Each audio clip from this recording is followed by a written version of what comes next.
Ciao ragazzi, oggi voglio raccontarvi un sogno che è nato qui nel Parco Regionale dei Colli di Bergamo, quindi Bergamo Alta, dove sono venuto per parlarvi di vino, questa zona di produzione del Val Calepio, e infatti tra poco ci arriveremo. Ma non appena sono entrato in questa splendida tenuta ho conosciuto due persone, i proprietari, Giambattista e Paola, con una storia a dir poco meravigliosa di cui mi sono innamorato subito perché sono proprio le storie che piacciono a me. Guardate che contesto, un sogno per l'appunto che loro hanno iniziato a concretizzare più di 35 anni fa, quando arrivarono qui, si innamorarono anche loro perdutamente di questo posto e decisero che questa doveva essere la loro casa e anche il loro futuro, e tra poco capirete perché. Solo che quando arrivarono qui, il futuro dovettero proprio costruirselo pezzo dopo pezzo con le loro mani, perché non era certo bello come lo vedete oggi.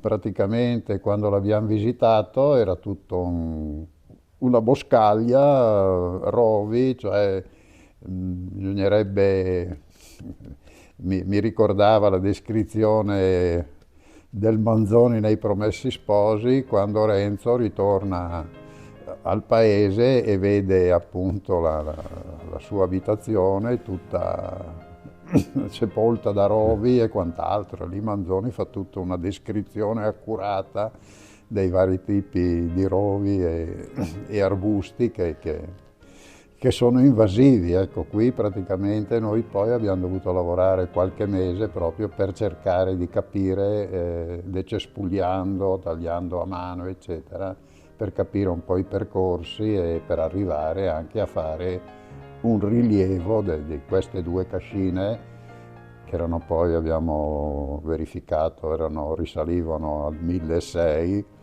probabilmente in epoca veneziana, quando Venezia è arrivata a Bergamo e si era dedicata proprio alle coltivazioni sulle colline, insomma. Ecco. Noi queste cascine ne abbiamo vissute un po' come se fossero quasi dei figli da far rinascere, nel senso, io avevo seguito un po' il discorso della bioarchitettura, poi c'era anche il vincolo del Parco dei Colli dove bisognava usare dei materiali locali, oltretutto qua era soprattutto legno e pietra, insomma. Ecco. Un recupero a dir poco straordinario che ha saputo coniugare storia, architettura e rispetto ambientale. Inizialmente l'obiettivo di Giambattista e Paola era quello di vivere anche di agricoltura e per questo costruirono la stalla, ma dovettero chiuderla perché ci furono dei problemi di vicinato. Fu lì allora che nacque l'idea di aprire l'agriturismo, che è tuttora aperto, tuttora funzionante per feste ed eventi particolari su prenotazione. E poi hanno agriturismo aperto l'alloggio, alloggi ricavati nelle pertinenze delle cascine con un recupero a dir poco straordinario, e credo che le immagini che state vedendo parlino letteralmente da sole. E poi naturalmente c'è il vino. Questo è un vigneto di Merlot e anche il vino e anche il vigneto fa parte di quella intensa attività di recupero che entrambi hanno voluto mettere in piedi per riportare l'agricoltura del vino in questa terra agli antichi splendori. L'idea era di ripristinare le coltivazioni tradizionali e qua era proprio tutta una zona a pianori dedicata alla coltivazione di uva sia bianca che rossa. Probabilmente facevano delle uve di una gradazione abbastanza limitata ed erano vini da pronta bevera, nel senso che erano poi tipo le cantine sui colli di Bergamo, che nel Novecento sono andate avanti fino agli anni 50. Avete recuperato un vigneto quindi? Abbiamo recuperato un vigneto, per cui dovendo però acquistare dei diritti di reimpianto perché era stato abbandonato da anni. E siamo partiti col discorso del Val Calepio, cioè Merlot e Cabernet Sauvignon.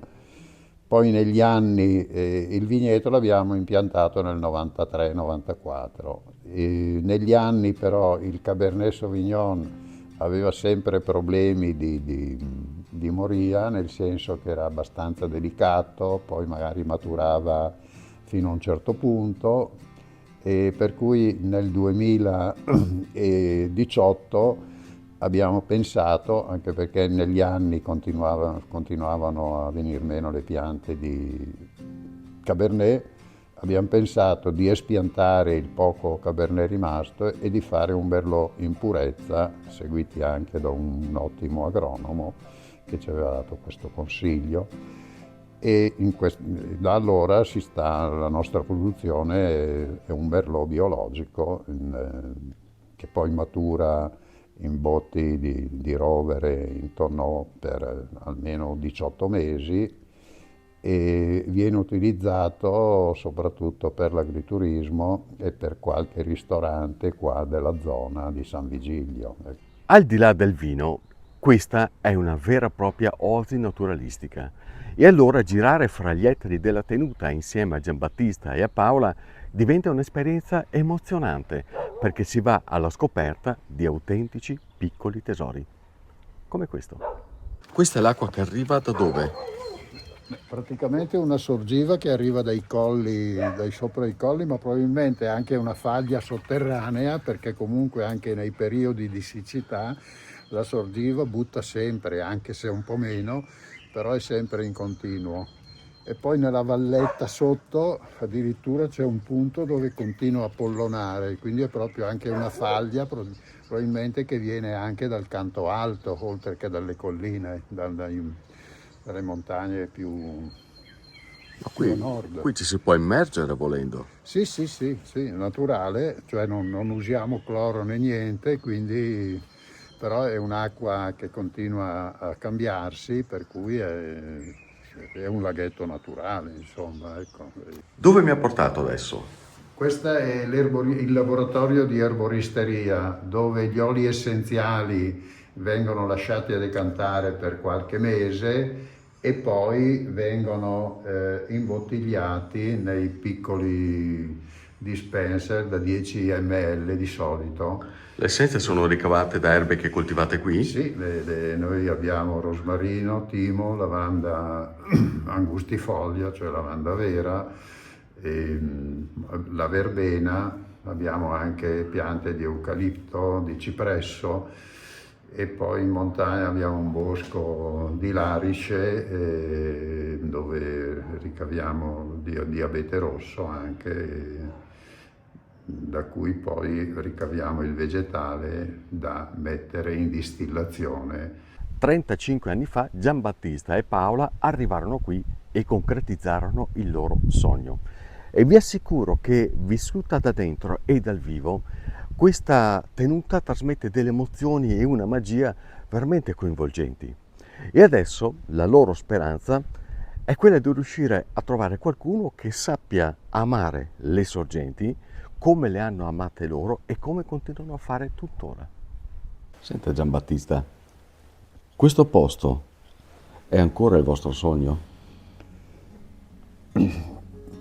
È il sogno, però ci sentiamo, diciamo, forse anche per gli anni che passano, che vorremmo condividerlo con chi volesse portare avanti il testimone, insomma, nel senso che noi qua ci siamo dedicati dal 91 fino ad oggi e vorremmo continuare però con la collaborazione e con il sostegno anche di giovani o comunque che volessero, diciamo, incarnare un po' il progetto iniziale nostro che poi abbiamo sviluppato in tutti questi anni, perché è anche abbastanza impegnativa la cosa, ecco. Vorremmo, diciamo, come diceva quel tale, siamo un po' stanchini dopo tutto questo correre.